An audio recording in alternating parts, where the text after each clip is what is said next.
So today I'm sharing 10 tips, and if you guys watch the whole video, those 10 tips will make you stand out, okay?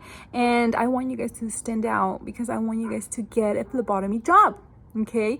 And when you do your externship, guess what? That's your first job opportunity if you actually stand out. So with that being said, here we go.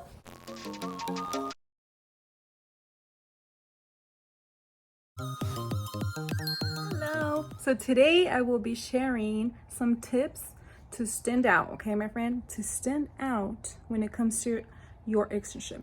First off, your externship is the foot on the door, okay, to get a job offer. Okay, so today I'm going to share some tips that I know will make you stand out. So if you're interested, keep on watching. Number one, and I share this by experience, by what other senior phlebotomists tell me, okay? I work with a lot of students as well because we train them, of course.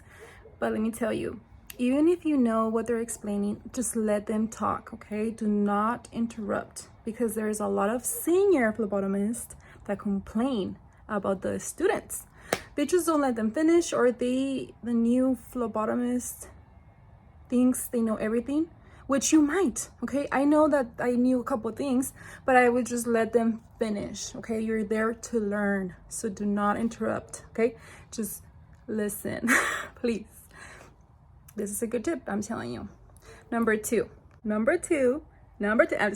Okay, number two, always be willing to try, okay? Let me tell you, this will make you stand out because they might offer you the job because they want a phlebotomist, not for you to know everything, but they want to see the traits of a potential employee, okay?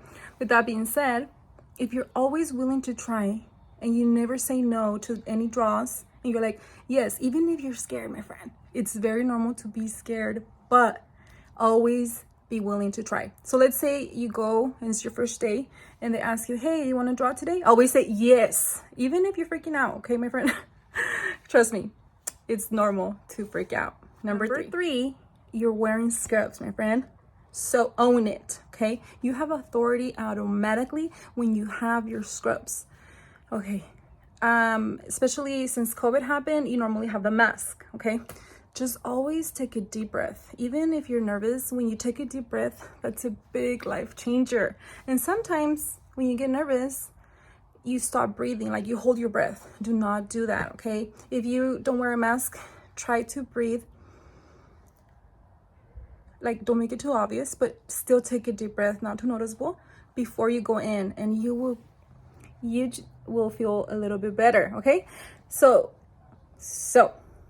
with that being said, do not tell anybody that you're scared, okay? I'm sure they know, but don't show it, okay? Go in then confident. And tip number four. So tip number four is a very hard one, and I'm gonna share it with you guys because that's a rookie mistake, okay? I did it, and you might do it too. But this tip basically, I basically dare you to not feel bad, okay?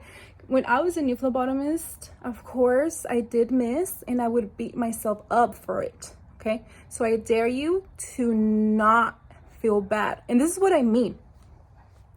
Okay, so you go in there, most likely you will not get 2 tries, okay? When you go in with the patient, you're gonna try once, and if you don't get it, if you miss the vein, no worries.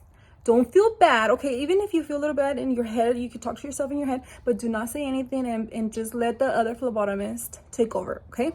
Because every patient is a new start.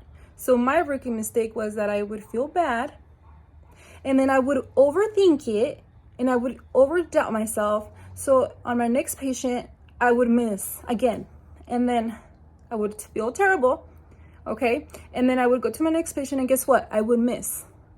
There was a day that I did miss. On the whole day, I was missing a lot. And I realized that phlebotomy, it's all in your head, my friend. Yes, it's all about confidence. So even if you miss, it's a learning experience, okay? So always be willing to draw, because that's your opportunity. And then plus, I believe you need a certain amount of successful draws anyways, right? So why not try? What if you do get it, okay? Another tip, number 5. Okay, so when you're in actual class, you most likely will not draw babies, okay? So when you do your externship, you most likely will, okay? Because you need to know how to do newborn screens. And let me tell you, babies are scary. But let me tell you why. It's all normal. This is a rookie mistake because they're just so cute and fragile and we don't want to hurt them, right? Like, but the truth of the matter is that you're a phlebotomist, okay? So you want to do things right the first time, okay? When it comes to heel sticks, let me tell you my secret, okay? So the rookie mistake is to not apply pressure because you have a lancet, okay? Just wait, but yes, there's a lancet. I don't know how to pronounce it that well, but basically you poke the patient with the lancet. Did I say it right? Anyhow, you need to press down with pressure before you click on it, okay? I hope that makes sense. But the reason why is because well, let's talk about me, okay? This is my rookie mistake. I would use the lancet and not put any pressure. So I would literally poke only the surface, okay? When you do that, the baby's still gonna cry. And guess what? You're gonna have to poke them again. Because maybe not you, but the other phlebotomist. Because you will not get a good blood flow, my friend. You will not. If you just poke the surface of the heel, okay? I have a couple videos of how to draw babies and I suggest you to check it out. I go with a little bit more detail, but be prepared to just be brave. Okay, so tip number 6. I have a lot of tips. Of course, be on time. Try to get along with everybody and try to learn everybody's names. I'm talking about the hiring manager, which is the supervisor. Maybe the lead. There's mostly a lead, phlebotomist. Try to remember their names and get along with all of the employees. Why?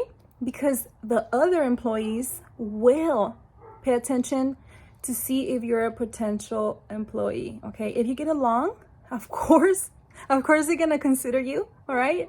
So make sure you learn names, and if you can, get an email from them, okay? Because you could always keep in touch, especially with the hiring manager. And try to talk to them and try to see if they can remember you, meaning that once you're done with your externship, you could always keep an eye on that facility when they're hiring, okay? They might take a while because they don't hire every month, but they will hire eventually if you keep an eye on that place, right? That's what I did, to be honest.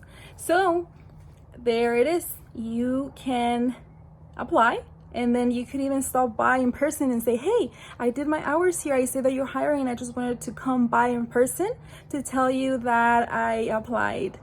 And you're gonna send out, because not everybody will do that. So that's why take your externship very, very seriously.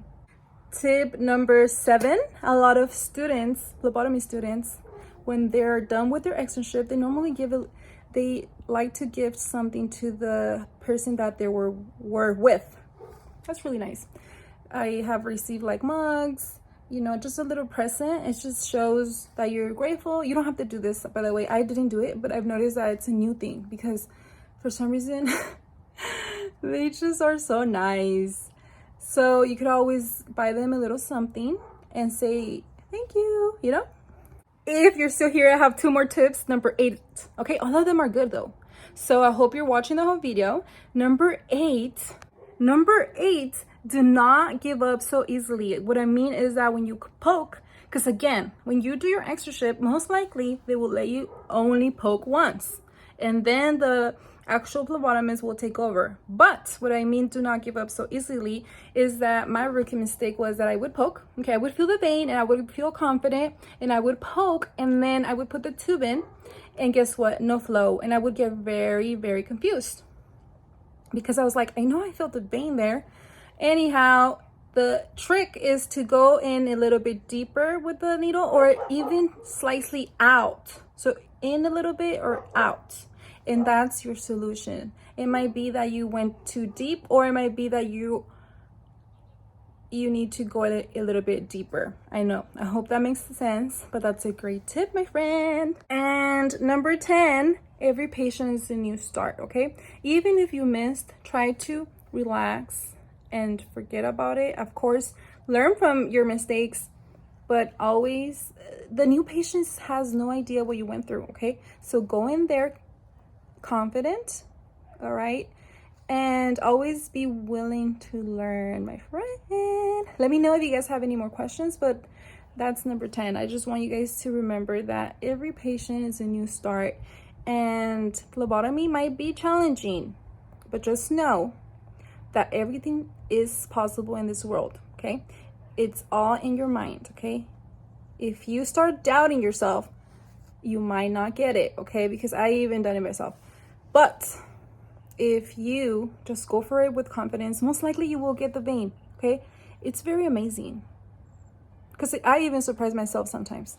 And I do not give myself any time or any room of doubt, because as soon as I overthink, I'm screwed. I am, and you might be too, to be honest. Okay, so as soon as you feel something bouncy, do not overthink it and go for it, okay? Don't think about it more than 10 seconds. If you think about it more than 10 seconds, you're absolutely screwed, okay?